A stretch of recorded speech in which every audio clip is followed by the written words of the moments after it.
Hi guys, my name is David and welcome back to my channel. Today I am going to be doing another author request video. Now for those of you who have no idea what I've just said, that is what I classify as when an author reaches out to me and they ask me specifically to read and review their book, which I label it as a author request thing.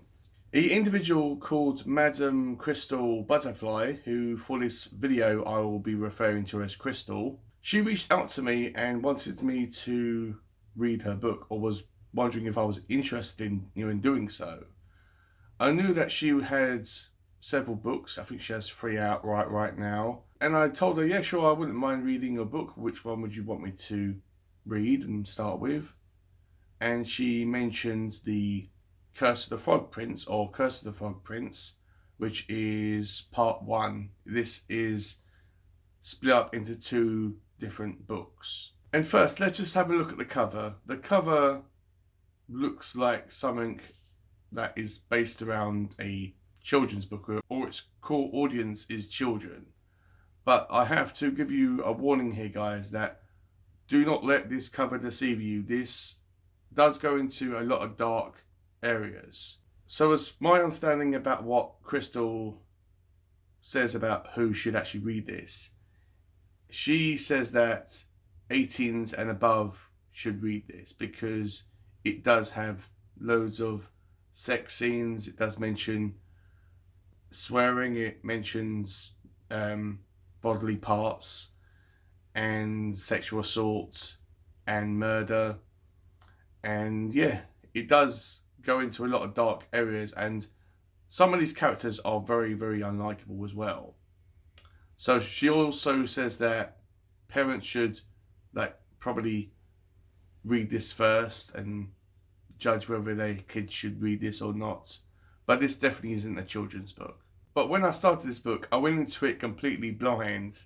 I didn't read the synopsis or watch any reviews or read anything on Goodreads. So I went into it completely blind.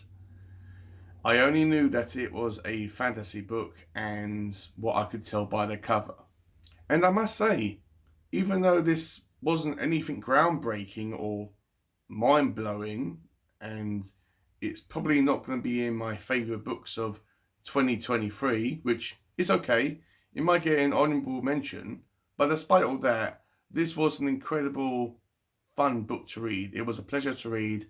I read this by itself every single day, and it was a pleasure to open my Kindle up and read it and read my section for the day. This is a very small book. It's only about 130 pages, so it's not going to take up too much of your time. And book 2, which has a more darker cover and more, this is going to be batshit insane cover, and crap's going to hit the fan in this story, which, trust me, what happened at the end, I can believe that. That one is a bit longer. It's about just over 100 pages more in length.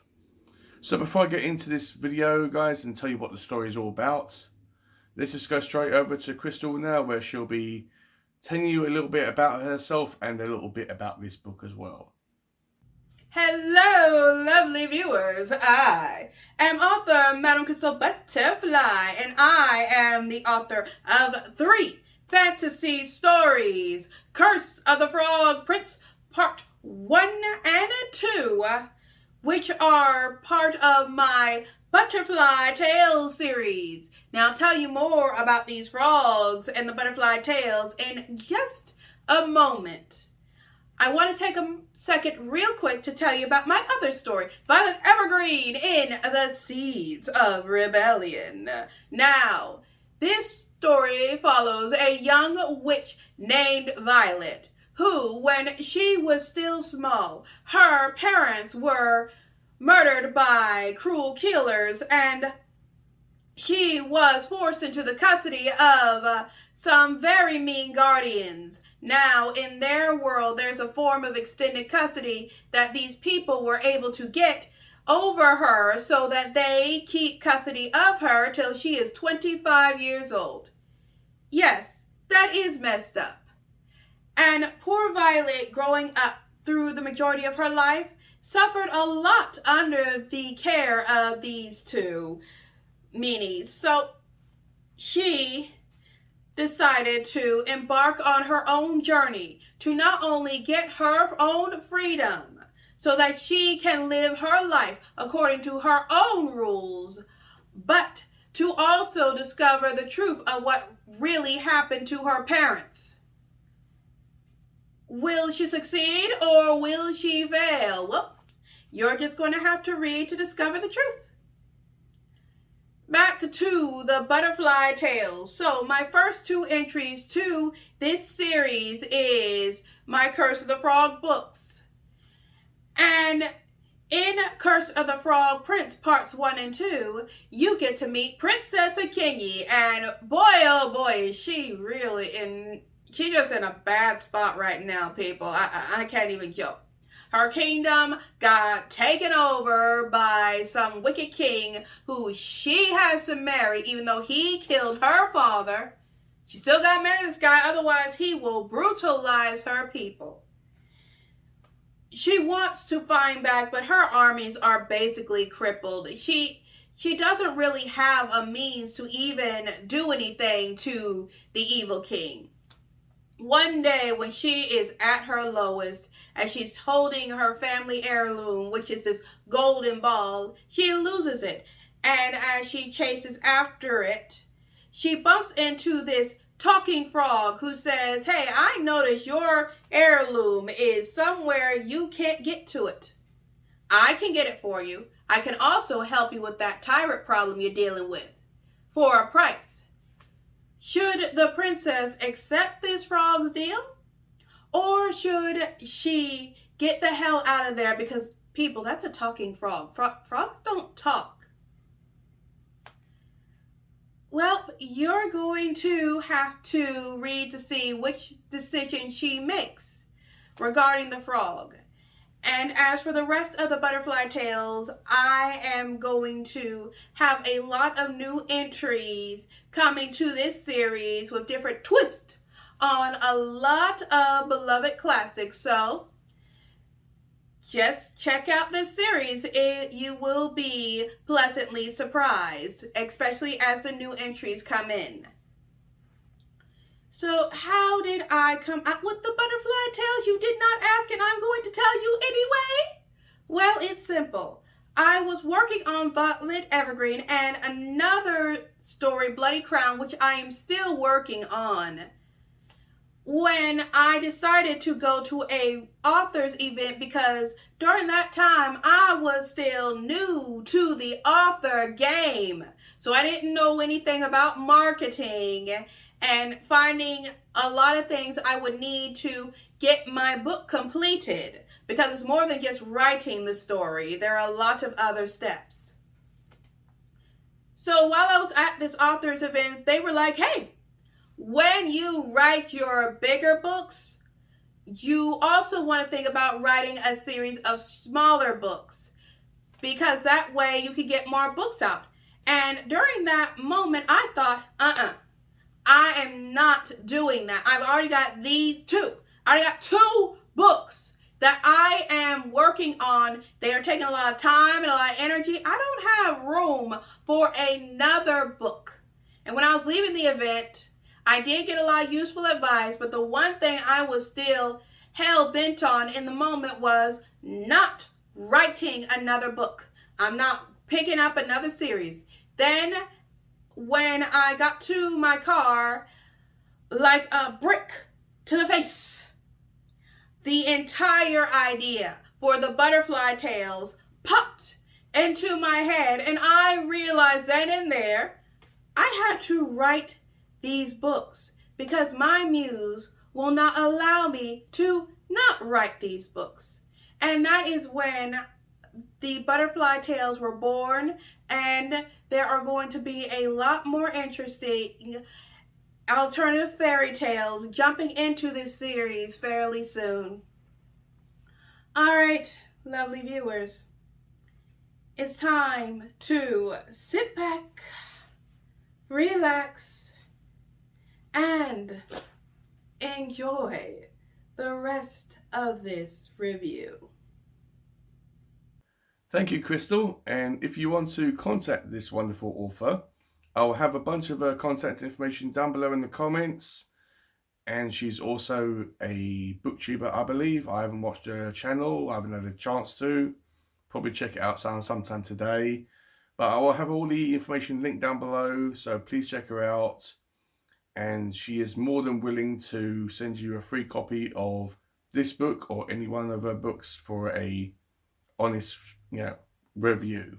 So as always, this is going to be my own thoughts and feelings regarding this book and this author's writing style. And this is going to be a spoiler-free review. Because it's so short and a novella, I've got to be very vague, but I'll give you enough information to work with. So this is a kind of an inspiration on the Grimm Brothers fairy tale called The Frog Prince, as it has a lot of similarities between that and this story. Do not know whether Crystal knew that when she was writing this, but I got a lot of memories when I was reading that and when I was reading this. And also it gently touched on the Beauty and the Beast, more specifically when the old woman came to the castle and transformed the evil ruler into a beast. Kind of the same thing, but that's touched on in here. Again, not sure if Crystal knew about that, but that's what came to my mind. So this focuses around a young princess who is living in this kingdom. We don't really know much about her. She's a rebel. She likes to do her own thing, but she has more of a gentler side. She feels that she has to act all like tough and powerful and strong when she's around everyone, but when she's by herself, she lets her guard down and she's more soft and gentle. We find out that there's a war going on and her lover and her brother, I believe, are in the war battling this thing away somewhere, and she's the only person ruling this kingdom. And then one day this tyrant of a king, this massive a-hole, which I'll go through in a minute why he is the biggest douche in any book that I've ever read, ever. Well, he's probably like close to the father figure in Percy Jackson, but he is very unlikable. He and his army invade the princess's kingdom, take over, and he demands the princess to marry him. And in exchange, he promises not to harm any citizens or anyone in the princess's kingdom.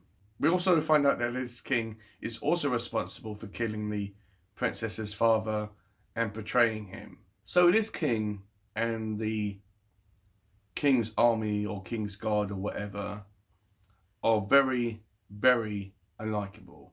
They see women as objects. They see them as objects that have boobs, legs, arses, and they regard them as something that should give them pleasure, that they only see them as objects to have sex with. The R word, which refers to sexual assault, which I probably won't say on here because I don't want to get in trouble with YouTube, is mentioned in this book. And if that may affect you, then be warned about that. It's not graphic, but it is graphic enough to get the point across. So while her kingdom is being invaded and she's been forced to marry this king, she comes across, or we find out that she has in her possession a golden ball that has some sort of magical ability and power.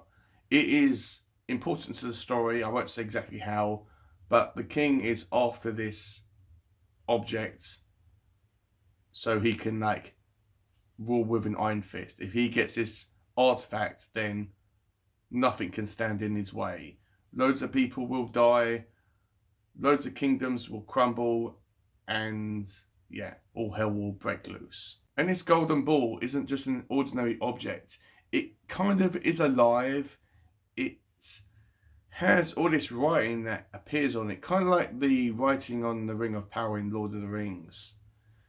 And one day it falls into a lake where a sentient frog rescues it and takes it to the princess. And this frog can talk, it has a conscience, and it interacts with the princess. And it says to her that in exchange for helping her out, retrieving her lost item, all he wants is to go back to the kingdom and try to live a normal life as a frog. We find out that this frog was a human being at one point. He was a prince and a sorcerer, which I thought was kind of unnecessary. I mean, I don't know why, it couldn't have been either a sorcerer or a prince.